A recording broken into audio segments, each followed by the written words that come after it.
እናሻግራት ሁላችንም በመደመር መድረሻችን ጫፍ እስከ ጫፍ እንዲሰማ ለኩሰው ይቀጣጠል የድርሻማ። ብልጽግና ፓርቲ በህብረ ብሔራዊ አንድነትና በሀገረ መንግስት ጽናት ላይ ያተኮሩ ስራዎችን ባለፉት ዓመታት በተለያዩ አቅጣጫዎች ተግብሯል። ፓርቲያችን ብልጽግና በህብረት ሆነን እንበለጽጋለን፣ በልጽገንም በህብረት እንኖራለን በሚል መርህ ህብረ ብሔራዊ አንድነትን ለማረጋገጥ ትኩረት ሰጥቶ እየሰራ ያለ ነው።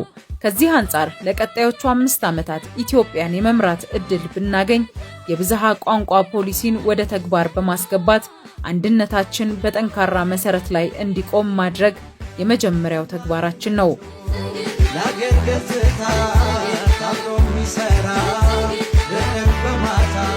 ሌላኛው ደግሞ ፓርቲያችን ብልጽግና የፌዴራል ስርዓቱ ዋነኛ ምሰሶ ብዝሃነትን ለማስተናገድ መቻሉ ነው ብሎ ስለሚያምን ለብሔር ብሔረሰቦችና ህዝቦች ዕውቅና የሰጠ ፌዴራላዊ ስርዓት በመገንባት የብሔሮች መብት የተከበረባት እውነተኛ ህብረ ብሔራዊት ሀገር እንድትኖረን ይሰራል።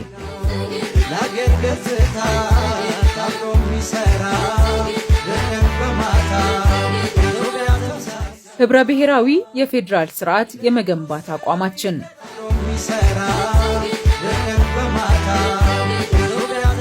ኢትዮጵያ በታሪኳ አያሌ ፈተናዎችን አልፋ ዛሬ ላይ አዲስና ተስፋ ሰጪ ምዕራፍ ላይ ትገኛለች። የዚህ ተስፋ ማገር ደግሞ እኛ እንደ ፓርቲ የሙጥኝ ያልነውና ለተግባራዊነቱ የምንተጋለት እውነተኛ ህብረ ብሔራዊ የፌዴራል ስርዓት ነው።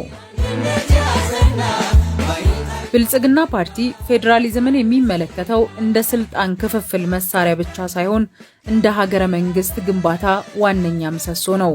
ለሀገራችን ብዝሃነትን ማስተዳደር አማራጭ የሌለው ጉዳይ ነው።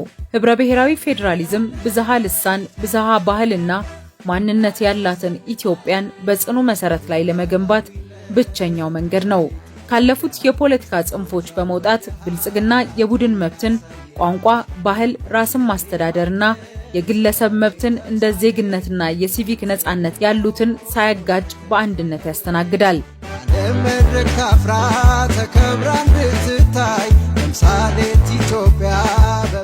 አንዱ ያለ ሌላው ዋስትና እንደሌለው እናምናለን።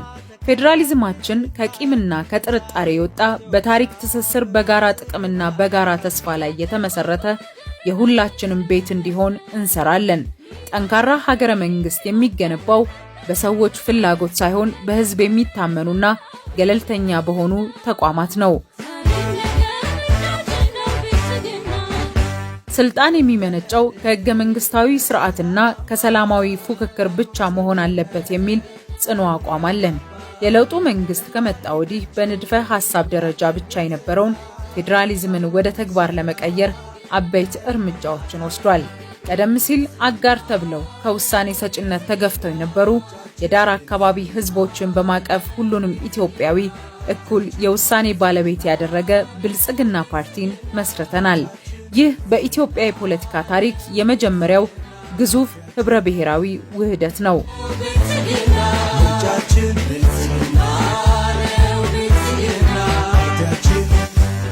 በፌዴራልና በክልሎች መካከል ያለውን ግንኙነት በፓርቲ መመሪያ ሳይሆን በህግ ለመምራት የመንግስታት ግንኙነት ስርዓት መወሰኛ አዋጅ 1231/2013ን አጽድቀን ወደ ስራ ገብተናል።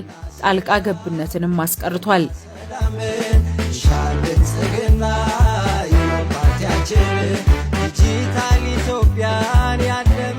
ለዘመናት ታፍነው የነበሩ የክልልነትና የማንነት ጥያቄዎች በህገ መንግስታዊ መንገድና በህዝበ ውሳኔ ምላሽ እንዲያገኙ አድርገናል።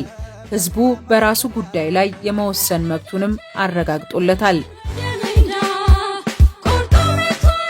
አዲስ የትምህርት ፍኖተ ካርታ በማዘጋጀት የታሪክ ትምህርት የሁሉንም ብሔር ብሔረሰቦች ታሪክ ያካተተ እንዲሆን አድርገናል።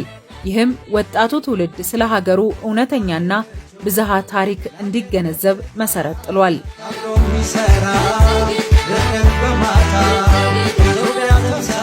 ከተፎካካሪ የፖለቲካ ፓርቲዎች ጋር በጠላትነት ሳይሆን በትብብር መንፈስ የመስራት ባህልን አዳብረናል። እነዚህ ስራዎቻችን በዜጎች ህይወትና በሀገራዊ ህልውናችን ላይ ግልጽ ለውጦችን አምጥተዋል። ከለውጡ በፊት የነበረው የጥርጣሬ ፖለቲካ ተወግዶ በክልሎች መካከል የእህትማማችነትና የወንድማማችነት መንፈስ ሰፍኗል። ክልሎች እርስ በርሳቸው የሚደጋገፉበት የጎንዮሽ ግንኙነትን በስቷል። የዳር አካባቢ ህዝቦችም ዛሬ በፌዴራል መንግስቱ ቁልፍ ቦታዎች ላይ በመገኘት ሀገራቸውን እያገለገሉ ነው። ይህም ብሔራዊ አንድነታችንን አጽንቷል።